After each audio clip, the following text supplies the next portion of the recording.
గత కొన్ని రోజులుగా మాజీ శాసనసభ్యులు వల్లభనేని వంశీ గారు వైఎస్ఆర్ కాంగ్రెస్ పార్టీ నాయకులు ఏ విధంగా జైల్లో అనారోగ్యానికి పాల్పడుతున్నారన్నది మనందరం కూడా చూస్తున్నాం.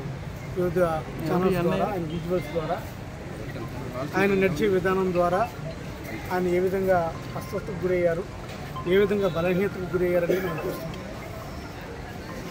ఏదైనా ఒక మనిషి రిపీటెడ్గా ఇల్లి హెల్త్కి పోయి హెల్త్ బాగోలేక వామిటింగ్స్ అవుతూ కాన్షియస్ లేక ఎక్కడ పడితే అక్కడ పడిపోతూ ఉన్న మనిషిని కూడా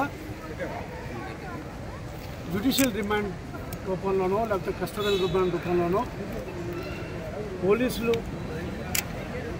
కోర్టుల చుట్టూ తిప్పుతూ ఒక కేసు కాదు, 2 కేసు కాదు, 3 కేసులు కాదు, అనేక మంది కేసులు పెడతారు.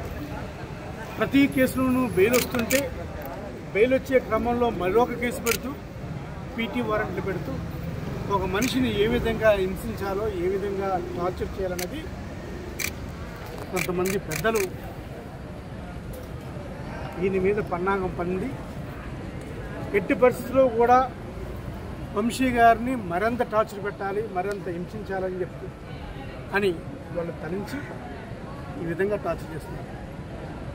ఏ మనిషికైనా సరే ఒక హ్యుమానిటేరియన్ నేచర్ ఉంటుంది, ఎంతో కొంత హ్యూమన్ టచ్ ఉంటుంది. మనిషి అనారోగ్యం పొందినా సరే, అనారోగ్యం పాలైనా సరే, మాకు హింసించడమే ప్రధాన ధ్యేయం, మేము హింసిస్తాం, మేము టార్చర్ పెట్టడమే మా ప్రధాన ధ్యేయం అని చెప్పి ఈరోజు కొంతమంది ప్రభుత్వంలో పెద్దలు ఆయన మీద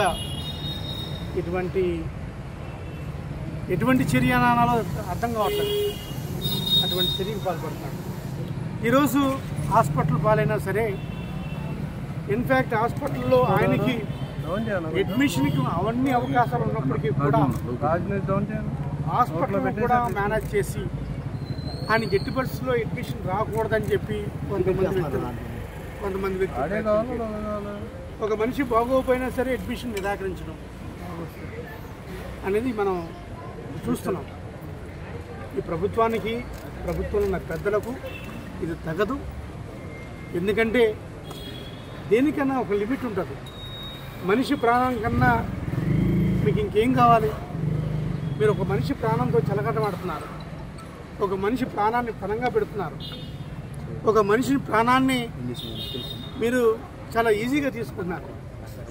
అన్నిసార్లు శాసనసభ్యుడికి ఎన్నికయ్యి, అన్నిసార్లు ప్రజలకు సేవ చేసి, అన్నిసార్లు ప్రజల మధ్యలో ఉండి పోటీ చేసినప్పుడల్లా ప్రతిసారి గెలుస్తూ ప్రజల ఆశీస్సులు పొందిన వ్యక్తిని, ప్రజానాయకుడిని ఈరోజు ఇంత టార్చర్ చేయడం ప్రభుత్వానికి, ప్రభుత్వ పెద్దలకు తగదని తెలియజేస్తారు. ఎమ్మెల్సీ ప్రోటోకాల్ ఉన్న మీ పట్ల కూడా దృష్టిగా ఎవరు వస్తున్నారు, లోపల రానివ్వట్లేదు.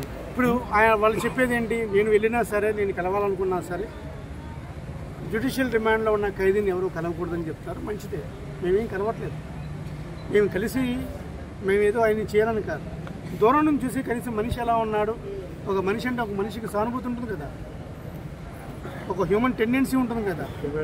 ఆ హ్యూమన్ టెండెన్సీలో భాగంగా మనం ఎలా చేయాలి, ఎలా ఉన్నాడో, అదే నా మనిషి ఉన్నాడే, మా పార్టీ నాయకుడు ఉన్నాడే, ఏమైపోయాడే, ఎలా అవుతున్నాడు అని చూడటం కూడా తప్పంటే ఇంకా దానికి అర్థం లేదు. ఏది ఏమైనప్పటికీ కూడా వంశీ గారు తొందరగా కోలుకోవాలి, ఆయన ఆరోగ్యంగా ఉండాలి. ఆయన ఆరోగ్యంగా ఉంటే ఎన్ని కేసులన్నా తట్టుకోకుండా ముందు ఆయన ఆరోగ్యంగా ఉండాలి. ప్రభుత్వం ఆయన ఆరోగ్యం దృష్ట్యా ఇంకనైనా సరే వేధించడం సరికాదు. ఎప్పుడో గత తెలుగుదేశం ప్రభుత్వంలో పెట్టిన కేసు తర్వాత వైఎస్ఆర్ కాంగ్రెస్ పార్టీ వచ్చింది, మళ్ళీ తెలుగుదేశం ప్రభుత్వం. అప్పుడు తెలుగుదేశం పార్టీలో పెట్టిన కేసు అప్పుడు తప్పు కాదు, ఇప్పుడు మా హయాంలో తప్పు కాదు, కానీ ఇప్పుడు తప్పు వచ్చింది. అంటే 10 సంవత్సరాలు పోయిన తర్వాత కూడా కేసును వెనక్కి తీసి పీటీ వారెంట్ల కింద అనేక కేసులు వేస్తున్నారంటే దీనికి అర్థం ఏ విధంగా టార్చర్ చేస్తున్నారనేది తప్పకుండా